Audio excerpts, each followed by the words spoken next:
This program is brought to you by thepodcastfactory.com. How would you like to get more customers, make more profits, and have bigger breakthroughs? Get Doberman Dan's profit-boosting breakthroughs. Normally, this would cost you $98 per month, but right now, for listening to this show, he's giving you a free copy of his Doberman Dan letter. All you have to do is go to DobermanDan.com and sign up to get your free copy now.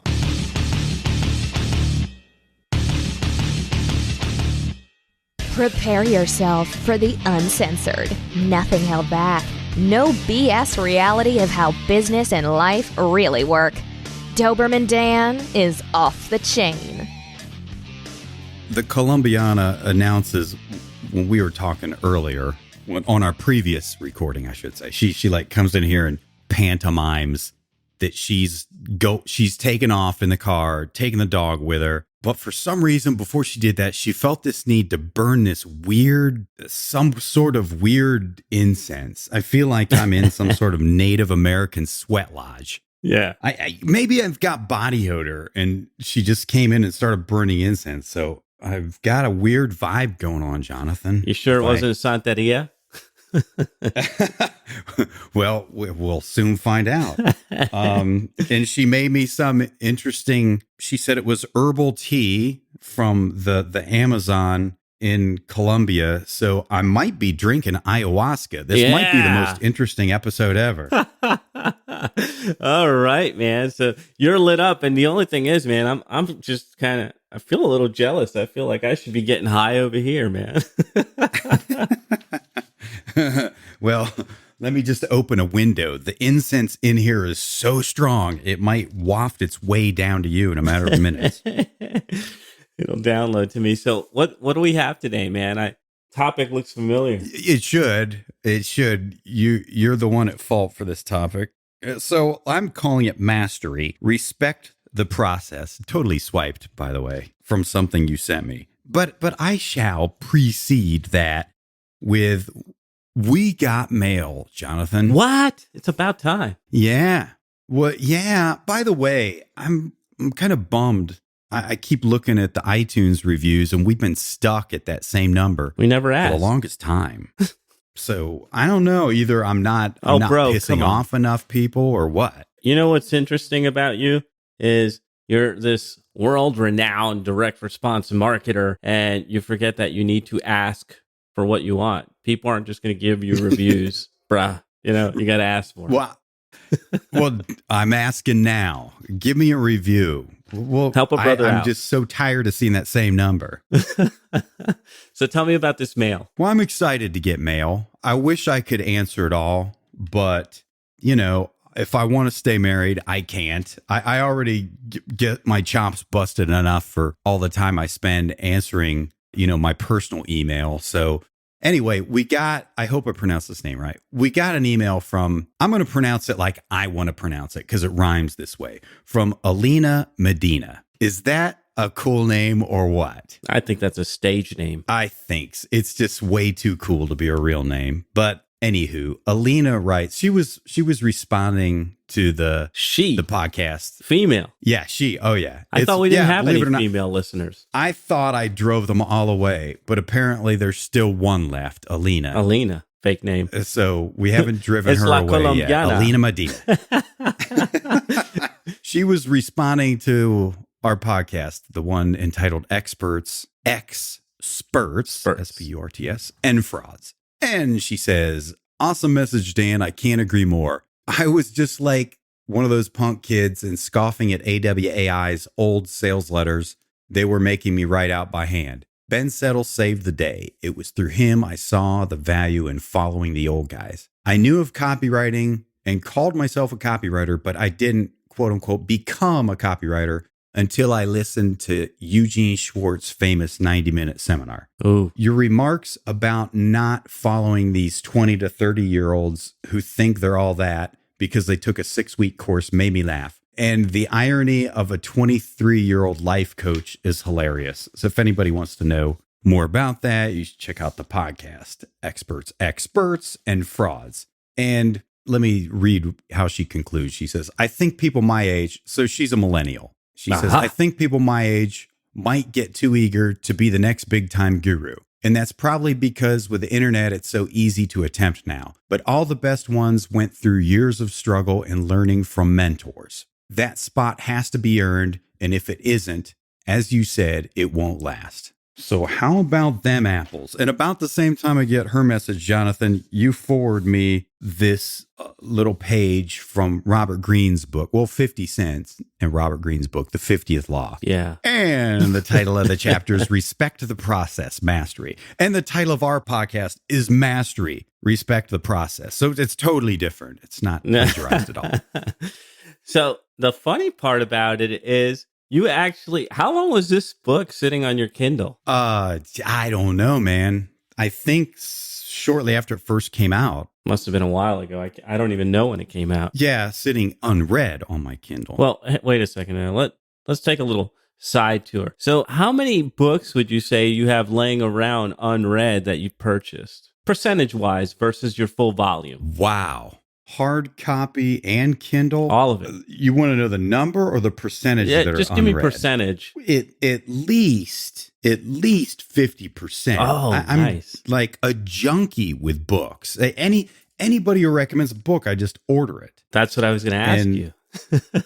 Yeah. The problem is the desire to absorb them outweighs the ability to absorb them. So the thing that's slowing it down for me is reading speed. I'm trying to get better at that, but I'm pretty much a junkie when it comes to reading. But then unread stuff gets moved up on the priority list when you send me little snippets of books that I already have that you're already reading. Yeah, I didn't send you that one. I'm like, it's Robert Greene. He's probably got it. But that worked out. So I've got, what's the other, the 48th Law? What's the title of that? The 48th Law of Power? Yeah. Yeah. There's Mastery. There's Seduction, War. There's a bunch of books by Robert Greene. Well, this part, the part that you sent me, chapter 8, was what caught my attention. And it just, like I said, the timing was perfect with Alina Medina's email. That's just such a cool name. So I'll read a snippet. The fools in life want things fast and easy. Money, success, attention, boredom is their great enemy, and fear. Whatever they manage to get slips through their hands as fast as it comes in. You, on the other hand, want to outlast your rivals. You are building the foundation for something that can continue to expand. To make this happen, you will have to serve an apprenticeship. You must learn early on to endure the hours of practice and drudgery, knowing that in the end, all of that time will translate into a higher pleasure, mastery of a craft and of yourself. Your goal is to reach the ultimate skill level, an intuitive feel for what must come next. Some lawyer's probably going to email me. I probably just violate some sort of copyright law reading that out loud. We gave credit, right? We gave the Cliff Notes. It's Robert Greene, the 50th Law. We're citing our sources, so I think we're safe. That's right. In case he ever listens to this, which I highly doubt.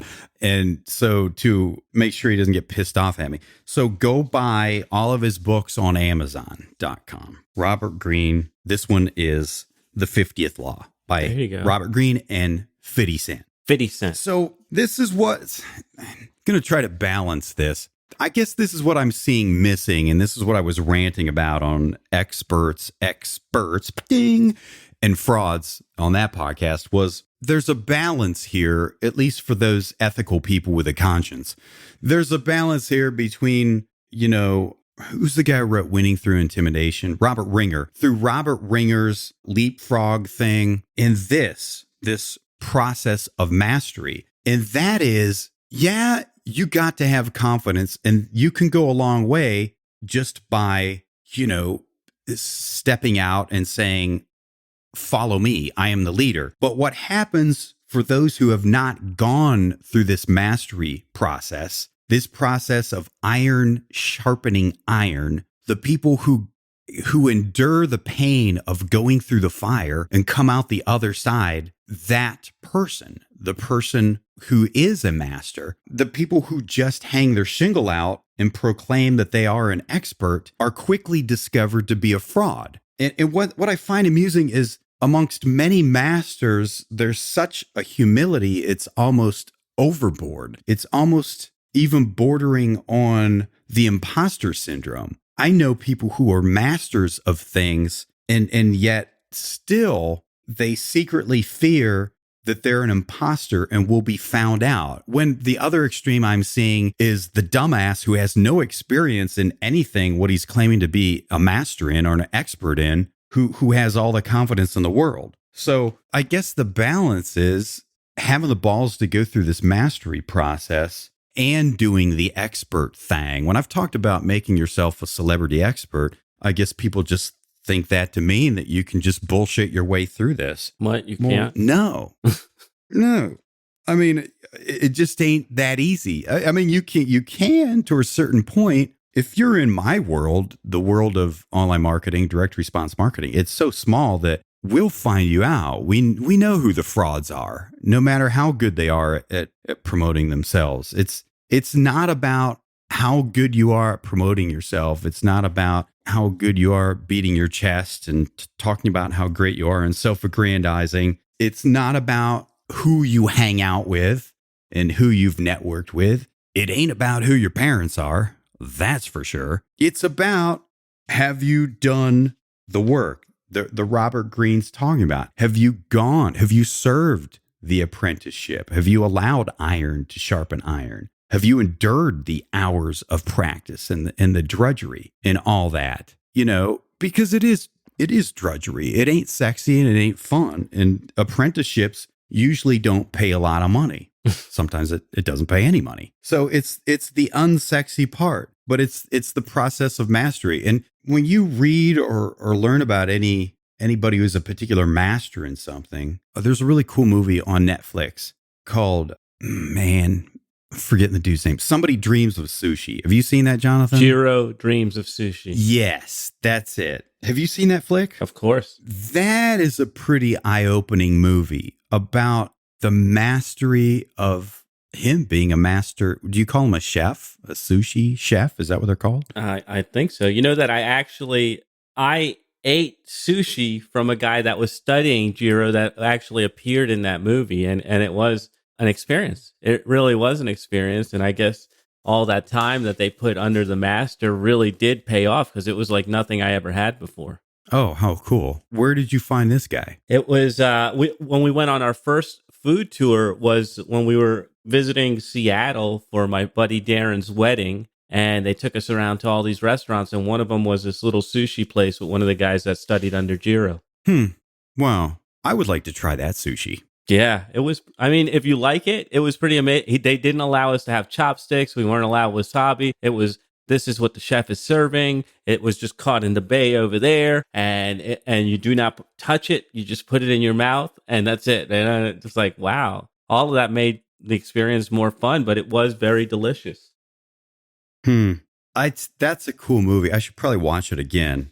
One of the things about when you study masters, or if you're lucky enough to apprentice with one, it's like this Robert Greene book says. It's not just mastery of a craft. I mean, that may be your intention when you start to work on mastering whatever it is you want to master. What it really is, it's mastery of yourself. Yeah. Because there's no way you're ever going to master anything until you master yourself. Because we're just all, a big quivering protoplasmic bag of screwed up emotions and thoughts that that sabotage ourselves at every step of the way to doing anything that we want, especially mastery of anything. So I guess that's what grabbed my attention most of this little book blurb when it said mastery of a craft and of yourself. Do you ever read any of Scott Adams' stuff? Do you know who he is? I don't, but he's going to make my reading list, I can tell. You do know who he is. You just don't recognize the name. He's the guy who writes the Dilbert comics.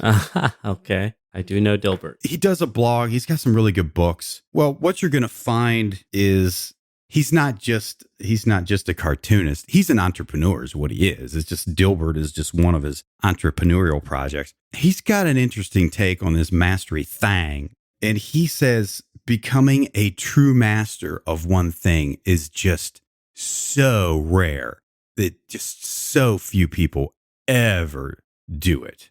ever dedicate themselves the decades of discipline necessary to become a true master of one thang. Although he doesn't say thang, he spells it the wrong way. He spells it Thing. His deal and his advice is become really good at two things. His example was himself. Like, he's not a master artist whatsoever. He's not a master comedian, but he got good at comedy and writing funny stuff. And he got good at drawing cartoons. And those two skills there have allowed him, to carve out a niche for himself that he's been uber successful with. And at first, when I heard his message, I thought, well, geez, how discouraging is that to say that few people will ever master that one thing? And then I thought, well, not necessarily so. I mean, he's saying that you don't have to go through all the pain and sacrifice of becoming a master at that one thing to be uber successful. That's an interesting thought there. And there's something about people who are actually masters. I think you mentioned it earlier, the humility, right? Because anybody who is worth anything and is trying to master knows that they're actually an eternal student, and they continue learning and continue improving from the day they start to the day they die. So true. When you talk with somebody who's a true master, well, first of all, you talk with somebody in the process. At about the 10-year mark, they've gotten good. And it could be less years than that, it could be more years than that, but they've gotten good, and all of a sudden you see the ego come through and they think they've arrived. But then, give it another decade or so. And once you even start approaching true mastery, you realize you've dedicated a majority of your life mastering your one thang, whatever your thang is. And it's at that point you realize how much more there is to know and how little you actually know. And the Chinese even call it, I'll probably mispronounce it, but it's Shoshin, Shoshin, which is just the beginner's mindset that an expert knows, exactly how to do things and already has those opinions formed. A true master approaches it with a beginner mindset and just has no preconceived notions, just looks at it like a beginner and analyzes everything like a beginner. And maybe that's the reason for the humility of so many masters, and even, so many of them suffering from the imposter syndrome. That's a real thing, by the way, the imposter syndrome. Amongst people who are true masters, I've had true masters tell me in confidence that they've got these decades of success behind them. Like, they are the proven entity in what they do. They are the master. And yet they admit in private, like, man, I don't feel like a master. And I'm just worried that I'm going to be found out to be a fraud any day now. Wow. So cool stuff, man. And it reminds me a lot of the stuff we talked about with Chad, with the kids doing better than the adults because they just had that open mind, that beginner's mind. So very interesting how it ties in with all that. So, Dan, what do we have coming up next time? I'm looking here and it says it's a surprise. Is it really a surprise? It is. It's not a surprise for me, but it's going to be a surprise for you. And for our listeners, I guess. Come on, let them know. I think I'll call the next episode Ambush Journalism. Ambush journalism. All right, looking forward to it. So thank you for tuning in, Canine Crew. Thank you, Doberman Dan, for sharing your insights on mastery with us. We'll be back with you next time. Thanks for listening, and remember, if you want to create rivers of revenue from your existing customers, then the next thing you need to do is go to DobermanDan.com. He's giving away a free copy of his $98 per month Doberman Dan letter just for listening to the show. Go to DobermanDan.com now and sign up for your free issue. This is the podcastfactory.com.